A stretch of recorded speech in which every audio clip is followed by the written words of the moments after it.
ఇక్కడికి ట్రైలర్ తీసుకొచ్చి ఫస్ట్ మీకే చూపించడం నాకు ఎంతో ఆనందంగా ఉంది.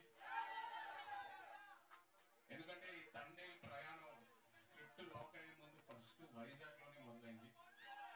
మేము వైజాగ్లో అడుగుపెట్టి ఆ తర్వాత శ్రీకాకుళంకి వెళ్ళి అక్కడ ఉన్న మత్స్యకారులందరితో టైం స్పెండ్ చేసి వాళ్ళ లైఫ్ ఏంటి, వాళ్ళ ఛాలెంజెస్ ఏంటి, వాళ్ళు ఎలా ఉంటారు, వాళ్ళు తినే తిండి ఏంటి అన్నీ కనుక్కొని ఆ తర్వాత వైజాగ్ వచ్చి ఇక్కడ జాలార్పేటలో తిరిగి ఆ తర్వాత సముద్రంలోకి వెళ్ళి యాటను చూసి నేర్చుకొని ఆ తర్వాత నాకు తండేల్ రాజు క్యారెక్టర్ గురించి క్లారిటీ వచ్చింది.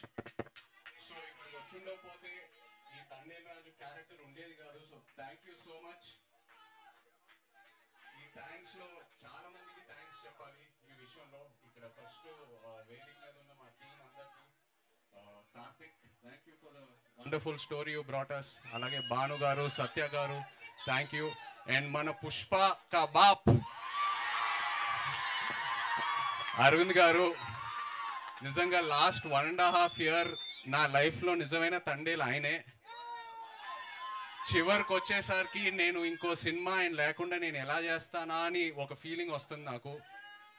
ఆయన ఈ సినిమాల్లో ఆయన ఇన్వాల్వ్మెంట్ అంతా, ఆయన ఇన్పుట్స్ ఏదైనా, ఆయన గైడెన్స్ నిజంగా నేను life long I will be indebted to you Arvind garu. Thank you so much.